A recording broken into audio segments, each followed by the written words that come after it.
Olá, bem-vindo a todos. Estamos dando início ao primeiro congresso online de fisioterapia Uninasal Pituba. Estou muito honrado pelo convite, agradeço à doutora professora Lila. É com prazer que estou aqui para falar sobre o assunto a fisioterapia integrativa, uma nova abordagem terapêutica.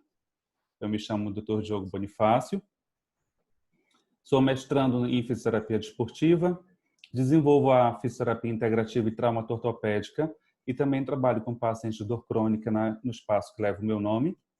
Sou professor de pós-graduações, em alguns cursos de pós, diretor conselheiro do CREFITO 12, tenho vasta formação em fisioterapia manual e postural, ministro formação em ozonoterapia em diversas capitais do Brasil, sou membro da ABOS, Associação Brasileira de Ozonoterapia, membro da Brastipix, Associação Brasileira da Fisioterapia de Práticas Integrativas e Complementares, e sou membro da Sociedade Brasileira para o Estudo da Dor, SBED.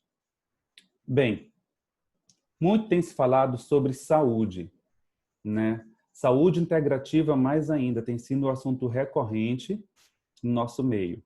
Mas antes da gente abordar a saúde integrativa, é preciso a gente entender o que é saúde. Essa é a pergunta que eu faço a cada um aqui. O que é saúde? Dentro do conceito principal que a gente tem é o da OMS, da Organização Mundial de Saúde, em que ela fala que a saúde é um estado completo de bem-estar físico, mental e social e não somente a ausência de afecções e enfermidades. A gente pode ver, então, que esse é um conceito já defasado, já ultrapassado, porque saúde tem muito mais a ver do que apenas a ausência de alguma complicação mental, social, de alguma afecção ou enfermidade. A saúde ela também tem que ser medida pelo nosso bem-estar emocional, pelas nossas ansiedades, nossos anseios, ansiedade não, nossos anseios diante da vida, as nossas metas, os nossos objetivos. Isso também faz parte de saúde. Então, pensando nisso, eu trouxe a vocês um modelo que ainda está sendo construído, que é o conceito biopsicossociocultural comportamental, em que ele diz o seguinte: a saúde é quando, mesmo com uma alteração crônica degenerativa, você consegue ter um projeto de vida. E ainda diz mais, uma deficiência não define ontologicamente o ser.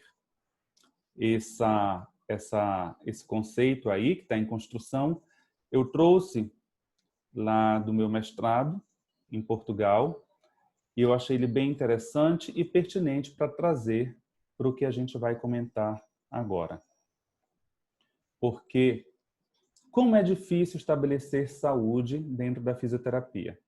Logo, nós estamos acostumados a sempre pensar em estruturas, né, em órgãos, em alguma coisa mais rígida, mais palpável, mais estrutural. Mas a gente precisa entender que para se chegar a essa saúde, a gente transpassa por várias camadas, por vários tecidos, por várias células, moléculas, através de enzimas e tudo mais, para se chegar a ter saúde. Então, falar de saúde dentro de uma ciência como a fisioterapia, que hoje tem 12 especialidades reconhecidas pelo nosso conselho, é muito abrangente. O fisioterapeuta, cada vez mais, ele está sendo um clínico. Ele já é um profissional de primeiro contato e, para se tornar um bom fisioterapeuta, ele tem que ser, antes de mais nada, um bom clínico. Porque como não ser um bom clínico se você precisa entender de funções cardiorrespiratórias, da função neurológica, da ação muscular, contração, relaxamento, isometria, tipos de contração, velocidade, torque, tudo vai influenciar. Postura, entender o envelhecimento dentro da geriatria, entender da disfunção uroginecológica, que a gente tem essa cadeira também dentro das especialidades. Então, é muito ampla a fisioterapia hoje em dia.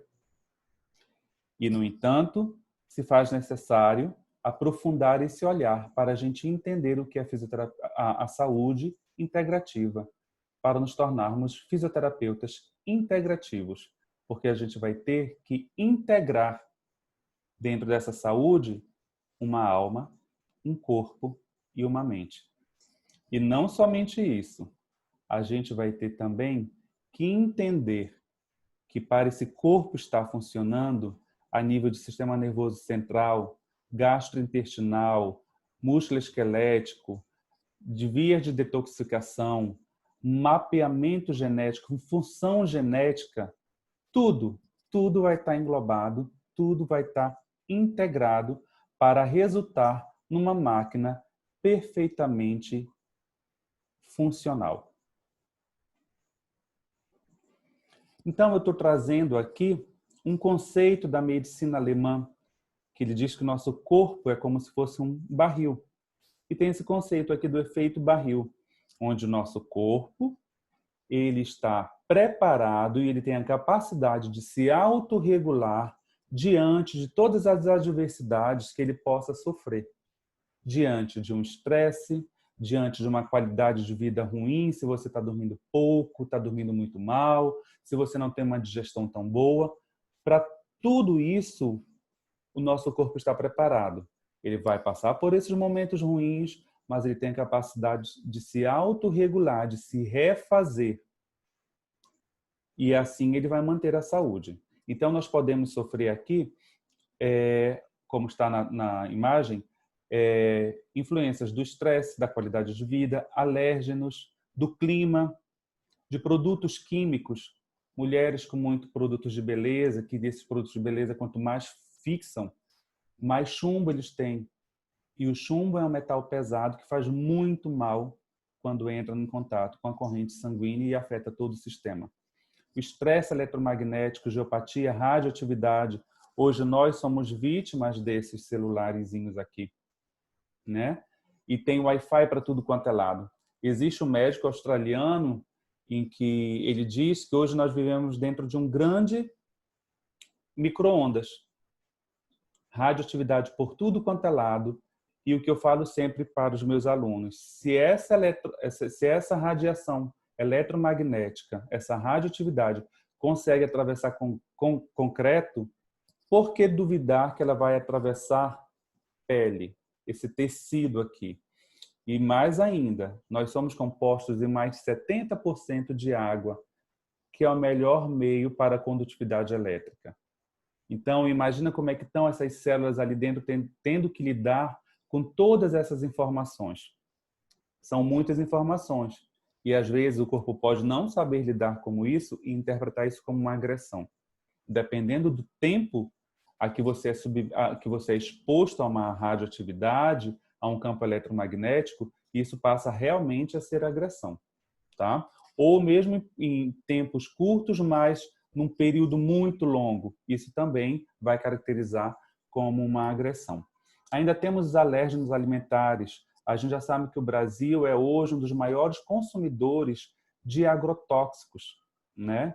Um dos maiores utilizadores de agrotóxicos dentro da agricultura. E isso já foi notificado, já foi falado em jornal e tudo mais. Medicamentos também, metais pesados aqui mais uma vez, e campos de interferência bucais. Hoje já quase não se usa, mas antigamente usava muito, mas a gente eu ainda encontro alguns pacientes que têm amálgama no dente, a amálgama é completamente rico em mercúrio e ele também é um metal que também é tóxico. E isso vai dar um efeito, vai dar um resultado na saúde do nosso paciente. Uma outra coisa também que vai influenciar na nossa saúde é a epigenética. A gente já sabe hoje que você não é escravo e a genética não vai determinar a tua saúde. Não é porque meu avô teve câncer, que meu pai teve câncer, que eu carrego esse gene, que eu também vou ter câncer. A gente sabe hoje que o teu estilo de vida, o modo como você vive, ele é muito mais importante e ele influencia muito mais nas doenças que porventura você possa desenvolver. É como se você tivesse um botãozinho para ligar e desligar. essa herança genética, esse fator que você tem aí. Então, eu posso ter, mas eu posso ter um estilo completamente diferente do meu avô, do meu pai, e não desenvolver um câncer. Tá? Então, isso é epigenética. A epigenética, ela é o que está acima da genética. Ela tem muito mais a ver com como o meu corpo lida com as modificações ambientais que podem causar uma mudança fenotípica e que será transmitida, vai ser manifestada em mim e pode ser transmitida até o meu terceiro descendente. Então, se eu fumo, se minha alimentação é ruim, se eu não pratico esporte, se eu durmo mal, se eu tenho uma desbiose intestinal, isso tudo vai ser um reflexo da minha epigenética e que vai impactar na minha saúde e vai interferir e dar um resultado se eu tenho ou vou desenvolver uma doença ou não. Então, o meu estilo de vida, ele é muito mais importante do que a minha genética. Aqui, esse estudo ele mostra, tá, que a enfermidade é a perturbação de uma complexa rede intracelular e não produto de um só gene. Isso daqui é para reforçar o que eu falei. Você pode ter um gene que é para o câncer, mas não quer dizer que você vai desenvolver o câncer. A enfermidade, o câncer, para ele se manifestar, é necessário uma perturbação de uma enorme complexa rede intracelular para que ele, enfim, se manifeste. Então, depositar toda a responsabilidade só na nossa genética, isso hoje já caiu por terra dentro da ciência, dentro da medicina. Quando eu falo medicina, eu falo da saúde como um todo. Então, a saúde integrativa, ela vem mostrar isso para a gente, que ela já não aceita mais. Ela não aceita, devido a todos esses estudos e do que a gente presencia, de que o fato de você ter uma herança genética ruim não quer dizer que você vá apresentar aquela doença, e de que também não é mais possível se tratar um paciente pelo sistema chave-fechadura. O que é o sistema chave-fechadura? É quando eu analiso de uma forma muito complexa.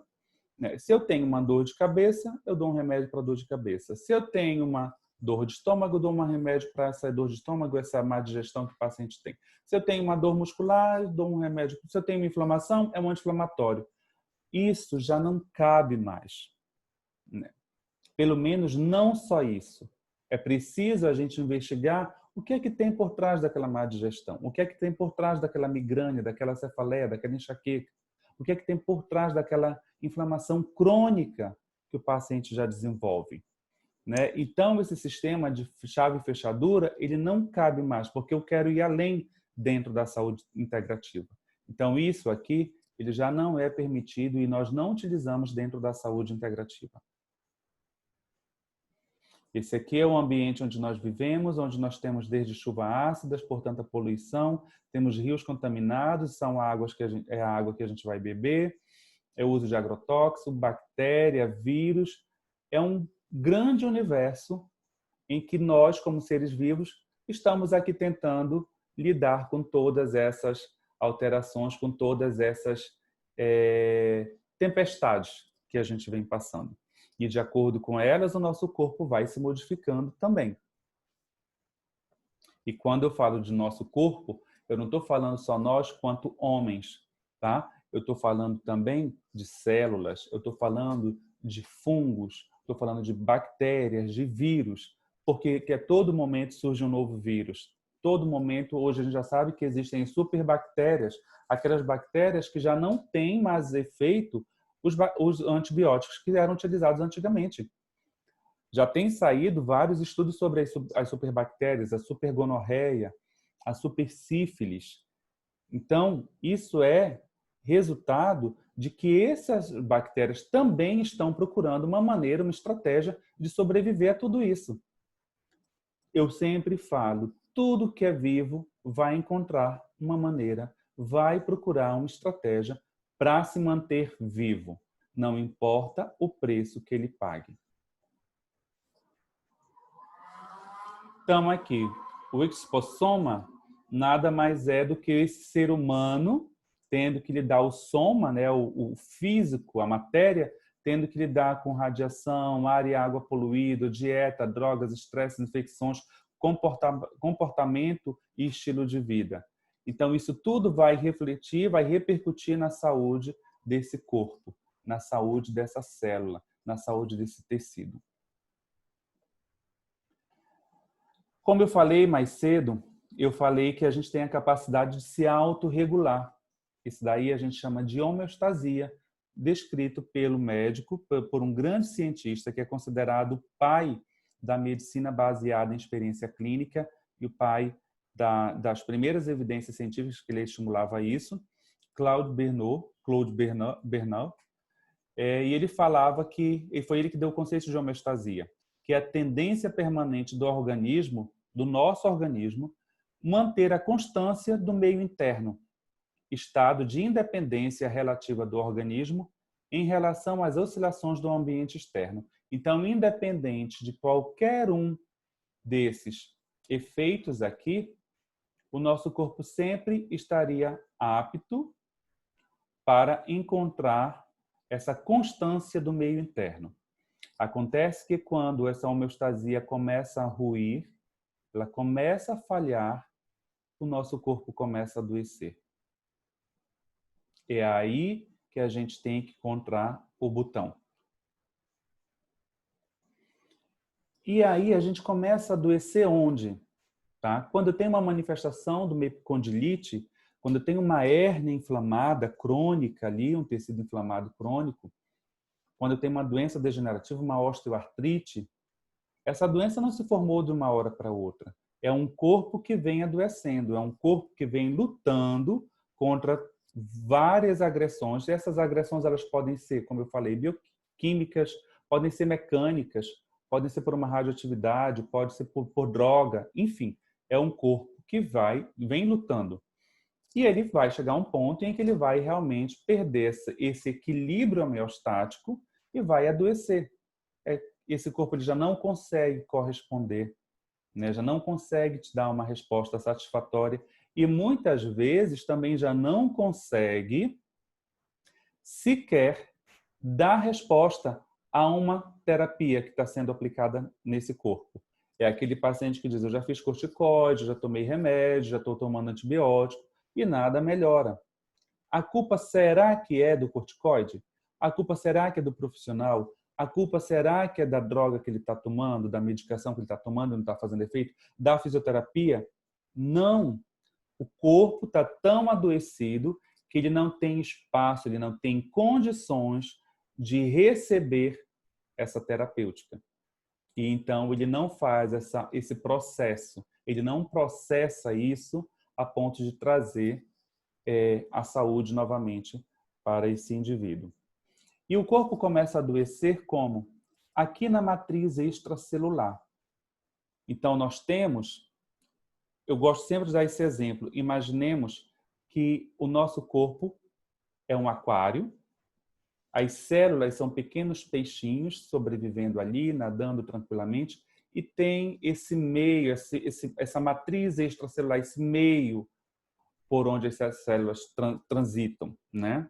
Então, isso tudo aqui é a matriz extracelular. Existe uma comunicação todinha aqui. Então, a qualidade da minha célula, a qualidade da minha saúde depende da qualidade desse líquido aqui intersticial, desse líquido que está entre as células, desse líquido, desse meio intersticial que conecta umas células às outras, que manda uma ação e recebe uma reação ali. Tá? E isso tudo vai demonstrar a saúde do meu corpo. Quando essa matriz extracelular começa a adoecer, não tem condições de passar um comando para a célula, porque a célula está aqui, ó. Deixa eu passar. Não, aqui. As integrinas, tá? Só para falar que faz a comunicação entre as células, esse tecido facial que se comunica todinho, tá? E tem as células. Dentro dessa célula a gente tem o quê? Uma organela que é muito importante, que são as mitocôndrias, responsáveis pela produção de energia do nosso corpo. adenosina trifosfato. Então, a minha célula vai ser saudável se esse ambiente externo desse aquário também for saudável. À medida que esse meio externo está doente, está sujo, está intoxicado, a minha célula não vai respirar direito também, não vai ter uma boa função e também vai adoecer. E assim, ela doente, ela também vai deflagrar e vai prejudicar a saúde de uma mitocôndria, por exemplo. E a gente vai ver que várias doenças estão correlacionadas mais adiante com a função mitocondrial, com o equilíbrio da respiração aeróbica, com a produção de estresse oxidativo e radicais livres. Tá? Mas isso a gente deixa para daqui a pouco. Então, aqui dentro ainda desse conceito, eu quero mostrar para vocês que quando ocorre o entupimento da matriz, ocorre a obstrução e transporte dos nutrientes dos vasos sanguíneos para as células, rompendo o estado de equilíbrio dinâmico desse organismo, dificultando importantes processos biológicos. Estes distúrbios eventualmente se manifestam sob a forma de doença. É quando, o que eu falei, é quando o teu corpo não consegue responder, ele tenta lidar com essas interferências, mas esse entupimento, essa comunicação de nutrientes que não chegam dentro da célula e ela não tem uma saúde, ela também não consegue responder à altura, o corpo começa a adoecer. Então, isso é característica, se manifesta como doença e esse organismo fica difícil ele restabelecer o estado de equilíbrio bioquímico. É quando ele começa a perder a homeostase. Aqui, quero mostrar para vocês que todo um corpo, ele está todo conectado, tá? E tudo no corpo que a gente tem, a base dele é o tecido conjuntivo. E todo tecido conjuntivo está ligado pelas integrinas. As integrinas são elas que ligam, aqui, ó, elas que ligam o meio extracelular com o meio intracelular. Então, eu tenho as integrinas aqui fora da célula e tenho as integrinas dentro da célula. Então, tudo que está passando no meio externo é captado pelas integrinas e jogado para o meio intracelular. No meio intracelular eu tenho o DNA, eu tenho a matriz nuclear, eu tenho as mitocôndrias. Então, tudo isso aqui depende do que as integrinas vão pegar aqui fora. E são elas que fazem, né, essa ligação da matriz intracelular com extracelular em todos os tecidos conjuntivos. E nós temos tecidos conjuntivos onde? Nos tendões, nas cartilagens. Nas cartilagens são chamadas como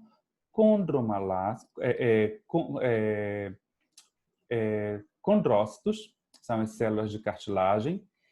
Temos as células os osteoclastos, osteoblastos também. Condroblastos, me corrigindo, condroblastos são as células de tecido conjuntivo de cartilagem. Osteoblastos do osso. Mioblastos do músculo. Então, tudo é tecido conjuntivo. E para cada um desse lugar, para cada um dos segmentos, para cada uma área específica, a gente vai ter uma célula específica, mas a base dela é tecido conjuntivo. Tá? Então, nós temos no osso, na cartilagem, nos ligamentos, na fáscia muscular, na fáscia superficial, tudo está ligado pelo tecido conjuntivo e está conectado entre matriz extracelular e intracelular pelas integrinas. Então, conseguem perceber como é importante esse terreno biológico. A gente chama isso de terreno biológico. As células estão vivendo nesse aquário e esse grande aquário é o terreno biológico. Essa matriz aqui, fora, extracelular, que está fora da célula, compõe o terreno biológico. O que pode fazer adoecer esse corpo, esse terreno biológico e, consequentemente, essa saúde do ser humano como um todo? Nós vamos ver sintomas de toxicidade crônica, que são manifestados por cansaço frequente ou queda de energia inexplicável, aquela pessoa que está extremamente cansada, sempre está cansada, suspira do nada, e é um bocejo que ele não entende o porquê e de onde vem aquele bocejo, aquele cansado, a pessoa já acorda cansada. Dificuldade de concentração ou déficit de memória é outro sintoma, é outro sinal. Irritabilidade fácil, mudanças de humor frequente, alterações de sono, acordar com a sensação de que não dormiu bem, ganho fácil de peso ou sensação de inchaço generalizado, principalmente em membros inferiores. Desconfortos intestinais variados, muita flatulência, muito arroto, né? Aquele empachamento, a pessoa se sente empachada o tempo todo, acaba de comer e se sente empachada, fazendo uma má digestão. Dores de cabeça leves e intermitentes.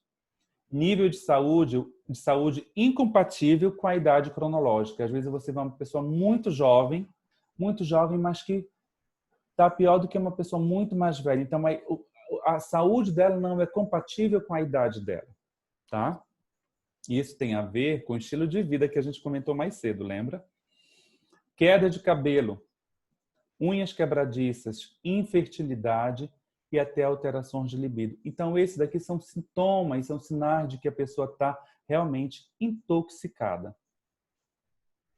Quantos pacientes de fibromialgia, vamos falar aqui, não têm esse sintoma? Não é verdade? A gente observa muitos pacientes de fibromialgia com esses sintomas. São aqueles pacientes que têm dificuldade em dormir, sempre estão cansados, eles têm perda da libido, têm as mãos geralmente muito frias, a mão muito fria, pés muito frio, dormência pelo corpo, a litose também é uma outra coisa característica dele, inchaço. Aí a gente vai querer tratar na fisioterapia ou na saúde, na medicina convencional, tratar só das queixas que esse paciente está trazendo. Mas tem que entender que ele é um ser que está doente, é ele que precisa de cuidado. Então, aqui nós temos as vias de detoxificação, através do sistema respiratório, do sistema estomatognático, ali o intestino, que é muito importante, pele também, sistema urogenitário, através da circulação sanguínea, a gente também faz a detoxificação do nosso corpo, né? A gente leva oxigênio, nutre as células, recolhe tudo que é lixo e tem que jogar fora isso. Não é verdade?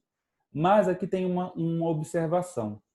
A gente tem que lembrar que o intestino hoje ele é considerado não só mais um órgão do sistema excretor, ele também é considerado um órgão endócrino, porque através do intestino a gente já sabe hoje que nele é produzido mais de 90% da nossa serotonina. A serotonina é um importante neurotransmissor que vai ser decodificado a nível do sistema nervoso central, mas é produzida no intestino, tá? E ela é responsável pelo bem-estar, pela saciedade. E ela é aliada vai trabalhar em conjunto com a melatonina, também, que é um outro neurotransmissor importante, que está ligado ao sono. Então, aquele paciente que chega com você e sempre te diz assim, eu não durmo bem, doutor. Aí você vai observar, ele também tem uma digestão ruim. Ele também é constipado, vai poucas vezes ao banheiro. Ou tem uma desbiose intestinal que não é revelada somente pela constipação. Geralmente as pessoas associam a constipação intestinal a uma desbiose. Mas eu quero deixar claro que aquela pessoa que também come, acabou de comer e já vai ao banheiro, come, vai ao banheiro, come, vai ao banheiro, ela também tem desbiose, ela também tem que ser tratada. Então tem gente que até se gaba, né? E não, meu intestino é ótimo, vou 2, 3, 4 vezes ao banheiro no dia. Você tem que ficar de olho nesse paciente, porque ele também tem uma desbiose que precisa ser tratada. Tá? A desbiose, para quem não entende, a desbiose nada mais é do que o equilíbrio de todas as bactérias dentro da nossa flora intestinal. Nós temos as bactérias probióticas, as prebióticas e simbióticas. Né? As bactérias gram-negativas, que são as anaeróbias, são as bactérias ruins, e as bactérias gram-positivas, que são as bactérias saudáveis. Então, tudo isso a gente tem que observar nesse paciente. Aí, voltando, por exemplo, que eu estava dando, aí tem aquele paciente que não dorme bem, e aí o que é que se faz? Remédio para ele dormir. Aí ele toma remédio para dormir, toma remédio e não melhora, ou melhora por um tempo, depois ele piora, porque uma hora essa química tem o efeito tamponamento. Tampa ali, ele não tem mais efeito algum, tá? E aí o que é que vai acontecer? A medicação já não vai mais fazer efeito nesse paciente. E aí que uma visão da medicina, da saúde integrativa, né, para nós fisioterapeutas entender esse paciente de dor, a gente vai entender que esse paciente também não tem uma boa digestão, o intestino dele também não funciona bem, tem uma constipação. Se ele tem uma constipação ruim, ele também não produz uma serotonina, não produz uma melatonina, e é ali que eu deveria tratar. Tratar pela base, e não só pensando no sistema chave-fechadura, que eu falei no slide anterior. Não durmo, dá remédio para dormir. Entenderam? Então, começo a entender que a queixa dele tem um fundo muito mais profundo do que a gente pensa. Tá? Então, é muito importante olhar para o intestino. E esse corpo, ele vai estar todo inflamado. Afinal de contas, quem tem tudo isso aqui de toxicidade crônica, também vai apresentar um corpo todo crônico. É um corpo que não consegue jogar para fora as suas toxinas. E ele tem que lidar com isso aqui dentro dele. Lembra do aquário, do exemplo do aquário que eu dei? Então, imagina que esse terreno está todo poluído. O que vai acontecer? Os peixinhos ali vão morrer, uns vão adoecer, tudo vai ficar doente. Então, esse corpo está todo inflamado. E dói o ombro, dói o intestino, dói o joelho, dói coluna, dói cabeça, tem enxaqueca, né? Tem fotofobia, dói tudo. É um corpo que está todo inflamado. E atenção, aqui mora um grande perigo. Saiu na revista Time O Segredo do Assassino, né? Em que ele fala que, para grande surpresa, do link da ligação entre a inflamação e ataques cardíacos, câncer, Alzheimer e outras doenças. A gente sabe já, e vocês vão saber agora, que a inflamação ela é a base, ela é precursora de qualquer outra doença. Seja ela pulmonar, doença neurológica, doença autoimune, artrite, diabetes, Alzheimer, doenças cardiovasculares, câncer também, tá? Então, tudo começa por uma inflamação. E aquela inflamação crônica que o teu corpo não conseguiu fazer a autorregulação e dar conta dela. E ela vai acumulando, ela vai cronificando e podendo chegar a fazer toda uma alteração tecidual, uma alteração química, uma alteração comportamental, porque é assim que a gente começa a adoecer. É uma dor lá no tornozelo, é uma dor na coluna, que não é bem tratada, uma dor de estômago, vamos pensar. Uma dor de estômago que você não trata.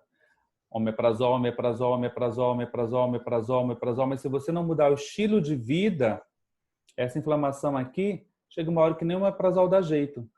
Ou seja, ela já agravou, ela está cronificando cada vez mais. Começa já a ocorrer a mudança de todo o epitélio gástrico, de toda célula desse epitélio, podendo chegar a uma cirrose, a uma ferida, a uma gastrite, até chegar num câncer.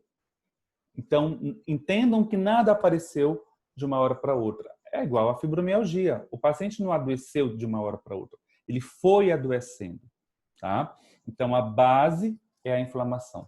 A gente tem que ter muito cuidado, um olhar muito atento, muito carinhoso para todos os nossos pacientes.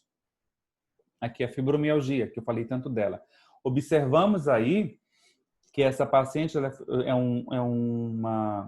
um exame de termografia, né, captação de calor, a gente consegue ver que essa paciente, esses pontos muitos vermelhos, que existe uma grande... está emanando muito calor dessa área porque ele está muito inflamado. Tá? E aí a gente consegue observar o quê? Na face dela, se a gente for observar, uma face que está toda inflamada, esse centro, esse seio aqui, ela revela. Ela tem uma hipervascularização, mas que, consequentemente, ela deve ter muita dor de cabeça, tá? Ela tem uma sinusite muito grande aí também, a gente consegue ver. Esternocleidomastoideu dela aqui bem inflamado também. Uma coisa interessante, se a gente for olhar aqui para o abdômen dela, pode ver que bem no centro ele não está tão vermelho, ele está uma zona mais fria. Na verdade, quando o nosso intestino está saudável, essa zona ela é mais quente, é para ela ser mais quente. E não a cabeça ser mais quente. Observe como a cabeça está muito vermelha, emanando muito calor, e o intestino pouco calor. Tá? O cérebro, ela está fazendo uma inversão. Na verdade, o cérebro aqui é para ser uma região mais fria. Acho que a gente brinca, né? Fica aí com a moleira fria, descansa a cabeça, relaxa a cabeça, fica de cabeça fria. Porque é assim que deve ser. O intestino, muita circulação ali, né? Muito líquido circulando, muito sangue, é para ele ser mais quente. O que acontece? Esses polos eles estão invertidos. Aqui muito calor e aqui muito frio. A medicina tradicional chinesa também avalia desse jeito, a medicina ayurvédica também, que são medicinas milenares, tá? Continuando aqui. Então, eu já sei que essa paciente, por essa pouca energia que ela tem aqui a nível de intestino, eu sei que uma desbiose intestinal. Aqui, se eu for olhar no joelho dela, também está mais frio, então ela tem pouca vascularização ali, considera ela tem uma artrite, uma artrose ali de joelho. Então, por aqui eu consigo ver que esse é um corpo que está todo inflamado. E outra, a célula adiposa, ela tem uma afinidade para conter, para reter substâncias tóxicas. Tá? E isso é algo que a gente deve levar em consideração realmente, essa questão da saúde corporal do paciente na quantidade de massa gorda, porque a célula adiposa, ela realmente é uma célula que vai reter muita intoxicação e é de difícil liberação essa toxina. Tá? Aqui, um estudo de fibromialgia que foi feito em que ele coletou, ele fez um estudo com 30 mulheres, na verdade, com idade de 35 a 60 anos, em que, nesse estudo, eles fizeram com a terapia de ozônio, tá? 2 vezes por semana, fazendo aplicação intramuscular nessas mulheres, numa concentração de 15 microgramas por ml, por mililitro, associado à insuflação retal e soro ozonizado, também 2 vezes por semana. E, então, o resultado evidenciou uma melhora muito grande da dor na escala visual análoga, na escala EVA. O que mais? Um estado de ânimo em suas atividades cotidianas nessas mulheres, e 40% apreciou uma diminuição da quantidade de medicamentos que consumiam em 30% dos pacientes. Isso demonstrou que a ozonoterapia pode ser considerado um tratamento interessante como coadjuvante à sintomatologia da fibromialgia. Tá? Então, a gente tem que deixar claro aqui que é um tratamento coadjuvante, não um tratamento único, e nem vai substituir qualquer outro tratamento. Ele vem para integrar. Por isso que a ozonoterapia faz parte das terapias integrativas que a gente tem dentro do Brasil. Tá? Aqui, só para trazer um outro caso interessante sobre capsulite adesivante, né? Paciente com o ombro congelado ali, um ombro em bloqueio, tem uma diminuição da amplitude de movimento, e nós fisioterapeutas pensamos sempre na parte motora, na mecânica, né? Quer ganho de amplitude, quer função, mas a gente tem que aprofundar o nosso olhar. Então, eu trouxe esse quadro aqui, existe uma classificação para essa capsulite adesivante. A classificação primária é de origem idiopática, a secundária são as causas conhecidas e a terciária pós-cirúrgico, pós-fratura. Mas dentro desse secundário aí, dentro dessas causas conhecidas, nós temos 3 colunas. A primeira dela relacionada com causas intrínsecas, como uma tendinite ou lesão do manguito rotador, uma tendinite da cabeça longa do húmero, uma calcificação uma tendinite calcificada, uma artrose acromioclavicular, e nós temos as causas extrínsecas, como uma patologia cardiopulmonar, uma discopatia cervical, fratura da clavícula, húmeros, escápula, enfim. E esse caso que eu quero mostrar para vocês, que é da terceira coluna, a causa sistêmica, como diabetes mellitus, hipotireoidismo, hipertireoidismo, uma hipofunção adrenal, uma hipertensão arterial, uma dislipidemia, né? Então, tudo isso pode trazer, é uma das causas conhecidas, que vai ocasionar uma capsulite adesivante. E quantos de nós, fisioterapeutas, paramos para ver o exame desse paciente, o exame laboratorial dele, para ver resistência insulínica, como é que está, para ver como é que está a RDW dele, que é um perfil, é um marcador de inflamação, proteína C reativa. A gente não para ver isso, porque a gente está sempre acostumado a tratar de forma localizada, de forma muito focal, né? Eu quero ganhar função, mas eu tenho que entender que para essa função existir, lá dentro tem que ter uma célula, tem toda uma conexão, tem todo uma produção química que faz isso funcionar, né? Então, o nosso olhar deve ser mais profundo. E aí eu tenho que tratar de forma sistêmica esse meu paciente. Se ele é um paciente diabético, um idoso que está com uma capsulite adesivante e geralmente tem uma diabetes adquirida ali, eu tenho que tratar isso também. Ou se eu não sei tratar, mas pelo menos encaminhar para o médico e pedir para que isso seja observado. Ou para conversar com o meu paciente e dizer o quanto isso está interferindo no resultado dele. Então, essas questões, esse olhar da fisioterapia integrativa é para ampliar e para nos trazer conhecimento e luz para lidar com casos como estes, né? Um outro caso aqui, ainda dentro da capsulite adesivante, né?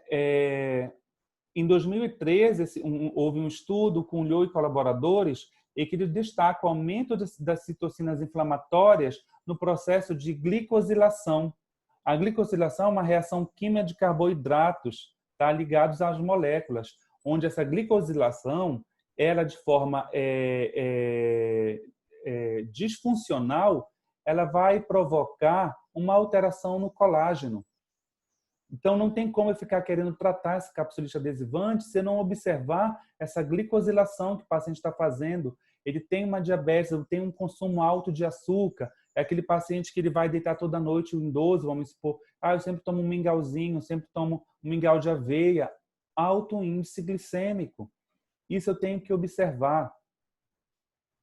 E o que é interessante hoje é que nós podemos tratar, porque nos é permitido. Um outro caso aqui, o ciclo da disbiose. Eu falei mais cedo da disbiose intestinal, né? A disbiose é quando ocorre uma disfunção dessa macrobiota, né? Essa macrobiota intestinal, onde todos os fungos, bactérias, vírus, tudo que está ali na nossa microbiota, ela tem que estar funcionando bem. É como se fosse uma mata mesmo, onde está tudo funcionando bem. Aí tocou fogo aqui, começa a ocorrer toda uma desorganização.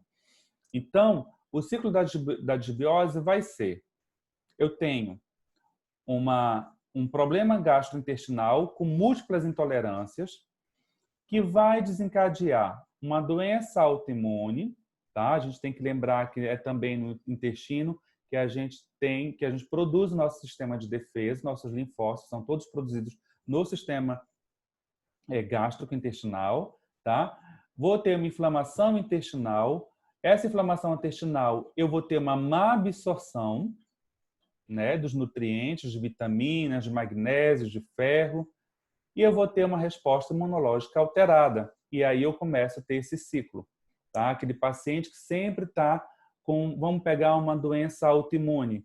Um lúpus é uma doença autoimune, né? Então, não adianta eu querer tratar o lúpus, uma espondilite anquilosante, se eu não olhar para esse meu paciente e entender que ele tem uma disfunção muito mais profunda.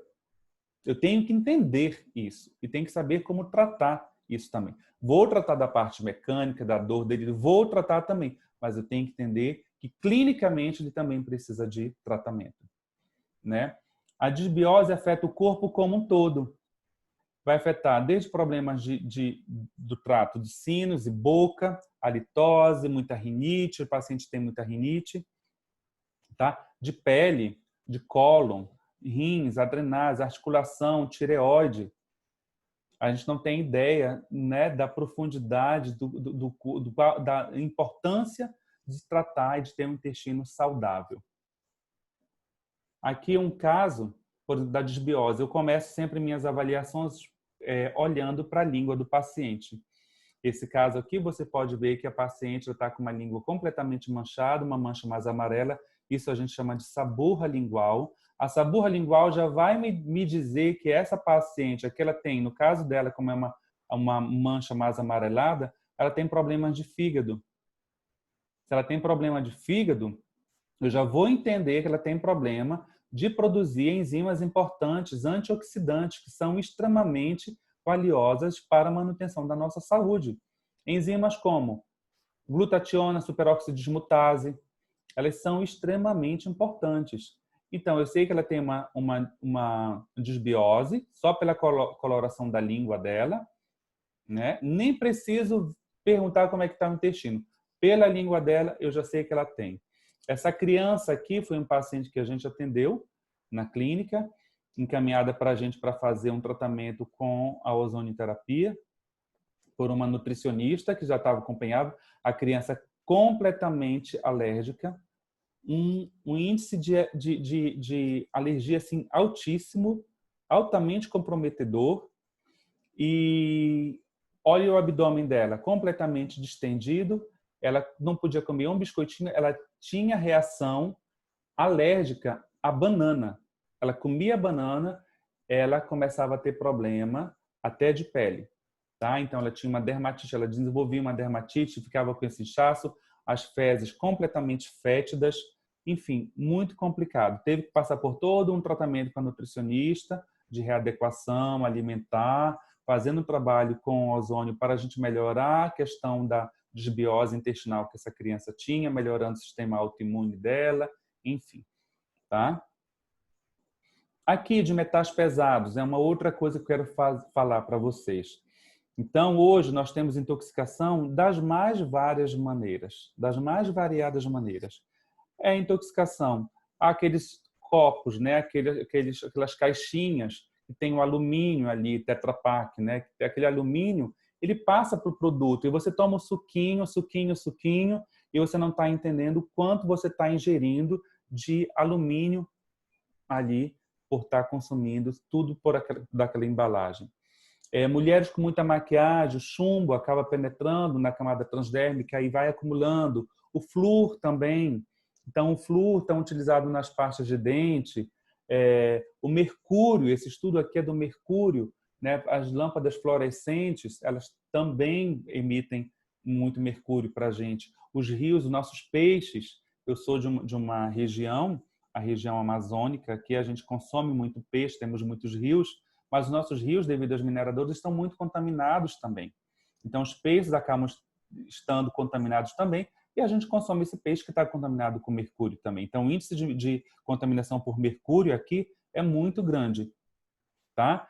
E quem tem o amálgama? Eu falei para vocês, né? Olha, essa é uma paciente minha, um amálgama dentário, cada um emite em torno de 1.000 miligramas de mercúrio, tá? Aqui é o nível de mercúrio de 0, 5.000, 10.000, 15.000, 20.000, 25.000. O índice de mercúrio, esse estudo mostrou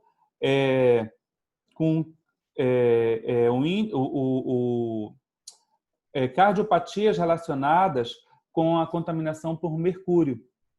Isso é muito interessante, a gente não tem ideia. É por isso que hoje já se faz a substituição do amálgama por resina.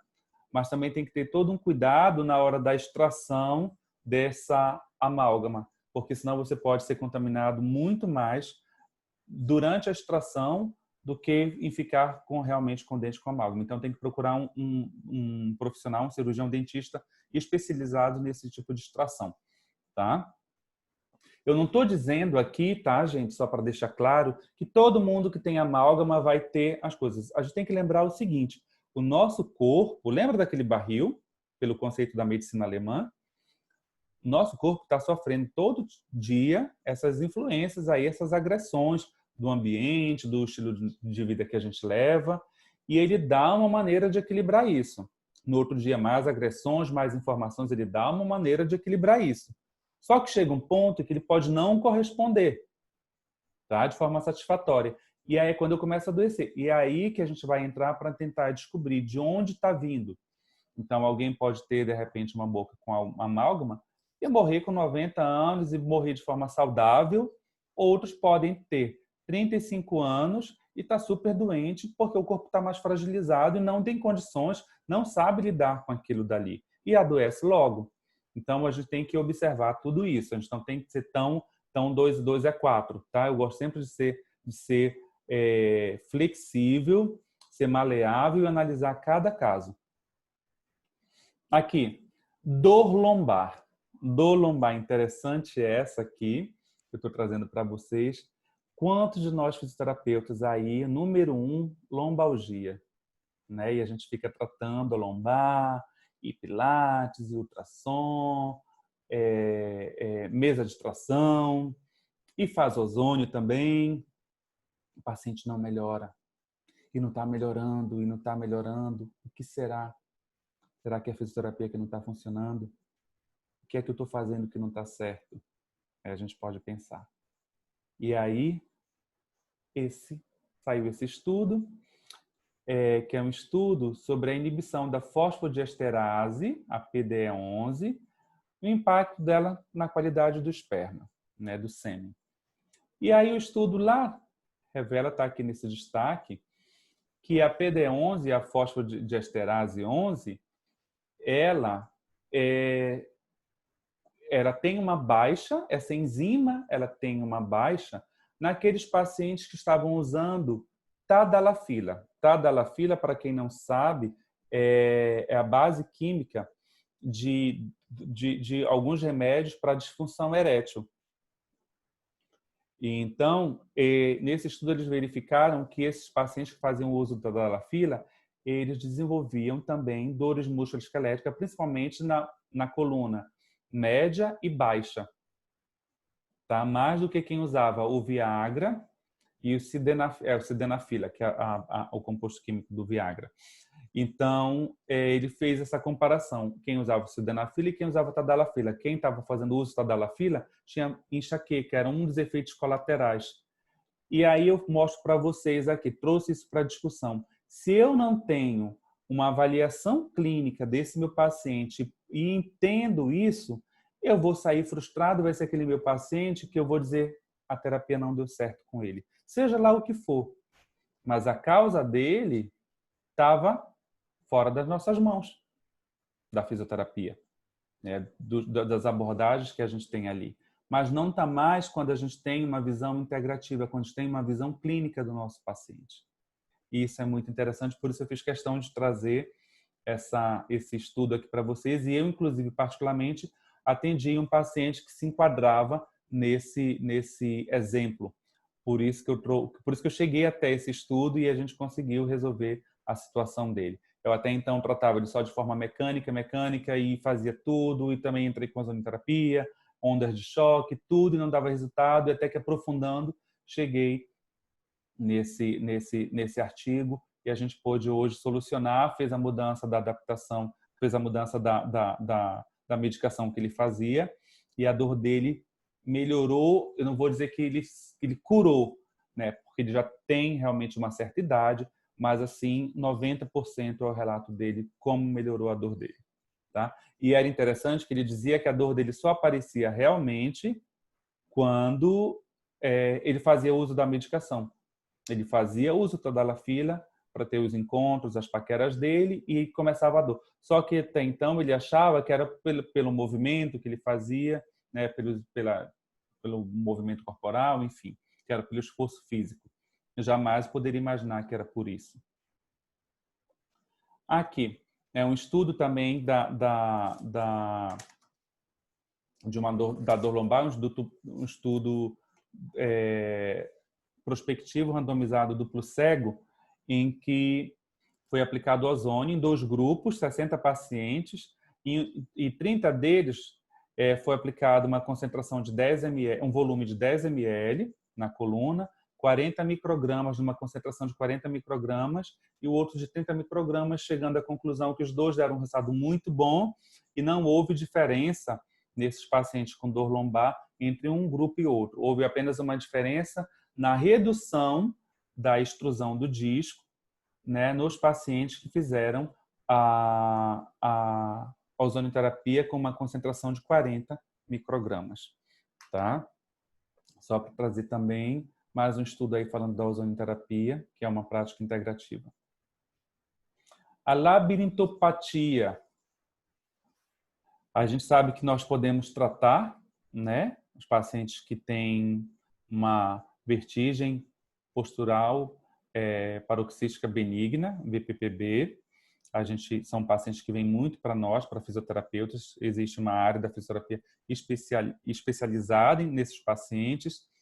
E aí eu encontrei esse estudo, onde é um estudo que ele aponta um novo suporte de tratamento para doenças neurodegenerativas das desordens otológicas. E dentro dessas desordens otológicas, uma manifestação que pode acontecer é a labirintite, né? E aí, vai para o fisioterapeuta, vamos supor um paciente desse, eu vou ficar tratando, fazendo as manobras para reposicionamento, e o paciente não vai melhorar. Porque, na verdade, o que ele tem é uma neurodegeneração. Mas esse estudo mostra que é possível fazer é possível tratar esses pacientes fazendo a suplementação de carnitina, tá? De carnitina, coenzima Q10 e ácido lipoleico, tá? Ácido alfa-lipoico. Ácido alfa-lipoico. Que são o quê? São suplementações antioxidantes.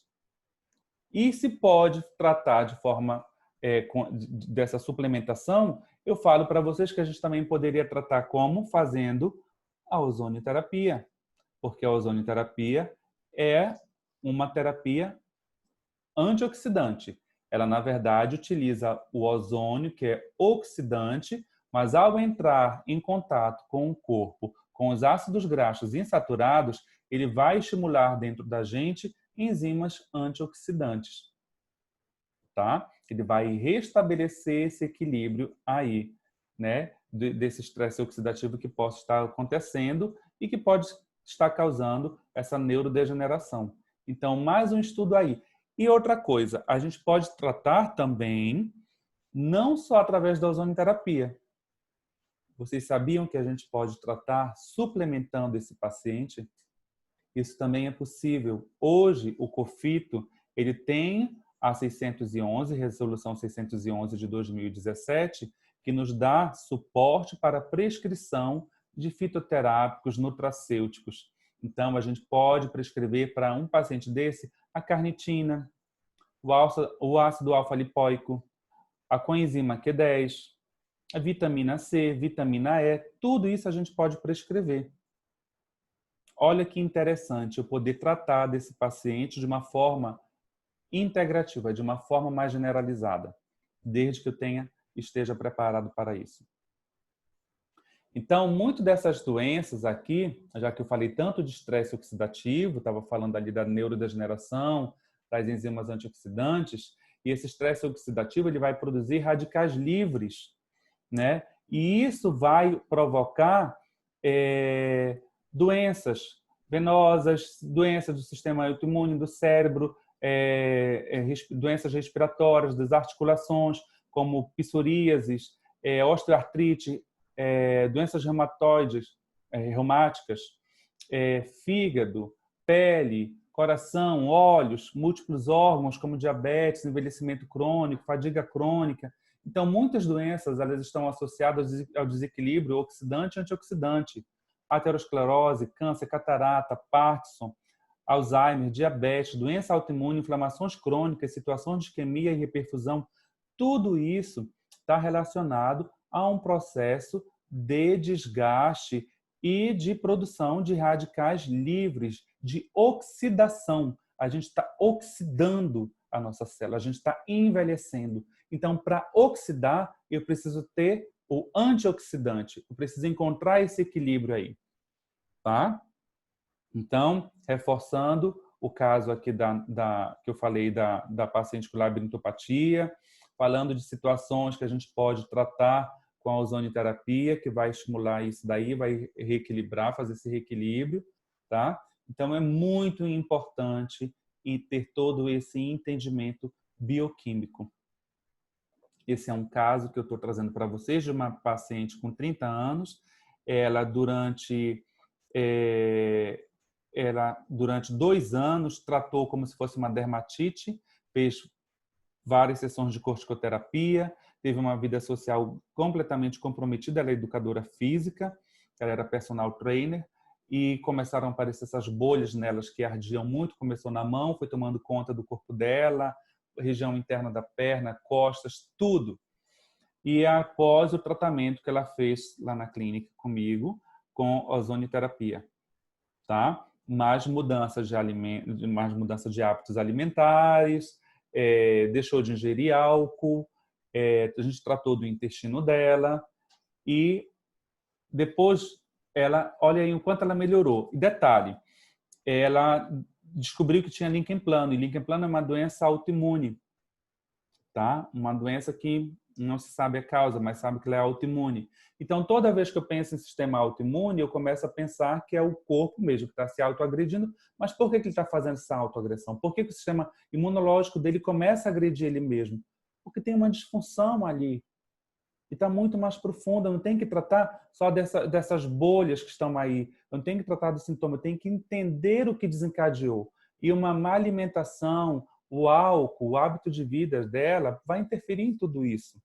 Tá? Então, a gente começa a ajeitar da base, dando, claro, um suporte nutricional, de suplementação, ou usando recursos como a ozonioterapia. A gente fez 22 sessões de ozonioterapia nela, insulação retal, mas a pequena autoimunoterapia 2 vezes por semana, no total de 22 sessões. O resultado dela foi fantástico, ela continua mantendo o resultado até hoje. Falando de tudo isso, né, das práticas, a gente falou tanto da visão integrativa, e é preciso passar a vocês que nós, fisioterapeutas, estamos contemplados para trabalhar com as práticas integrativas, né? Isso desde a resolução 380 de 2010 pelo COFITO, né? Nós já podemos trabalhar. Em 21 de março de 2018, o Ministério da Saúde incluiu ainda novas práticas integrativas pela portaria número 702, e dentro dessas práticas integrativas estava a ozonioterapia, que foi mais uma ferramenta terapêutica que veio somar para nós fisioterapeutas. Tá? Aqui a resolução 380 de 2010, que diz respeito às práticas integrativas, e tem aqui embaixo a resolução, o acórdão número 611, de 1º de abril de 2017, sobre a normatização da utilização e a indicação de substâncias de livre prescrição para nós fisioterapeutas. Então, a gente pode prescrever vitamina D, a gente pode prescrever coenzima Q10, pode prescrever vitaminas das mais variadas espécies, pode prescrever serotonina, 5-HTP, né, que é a fórmula básica, a fórmula básica dela. Então, hoje, o fisioterapeuta que está preparado para, está aberto primeiro para esse entendimento, esse aprendizado, ele vai estar muito preparado para atender e receber esse paciente e ter uma abordagem realmente integrativa, entendendo o que esse paciente está trazendo para ele, mas entendendo não só na questão funcional, entendendo, além dessa questão funcional, o quanto ele pode ajudar com um olhar mais profundo, né? Uma abordagem mais profunda, tratando ele realmente de dentro para fora. Essa é a visão essa é a intenção, esse é o objetivo de quem trabalha com a saúde integrativa. Então, eu quero encerrar, quero agradecer mais uma vez à Uninasal, a professora Lila, e quero encerrar com essa frase aqui do Alvin Toffler, em que ele fala que os analfabetos do século XXI não serão aqueles que não sabem ler e escrever, mas aqueles que não sabem aprender, desaprender e reaprender. Eu gosto muito disso porque eu acho que a gente a todo momento está aprendendo, desaprendendo, reaprendendo. E é preciso estar aberto para novos conhecimentos. E a fisioterapia no Brasil, ela evoluiu. Hoje eu digo que a fisioterapia ela deu passos tão largos que muitos de nós ainda nem sequer sabem do poder que a gente tem na mão. Mas todo poder exige muita responsabilidade. Então a gente tem que agir de forma prudente, tem que agir de forma sensata, estudar muito, e é o que eu aqui desejo para vocês, tá? Que ajam de forma responsável e que estejam preparados para aprender, desaprender e reaprender sempre, mas sempre de forma muito responsável. Obrigado a todos mais uma vez.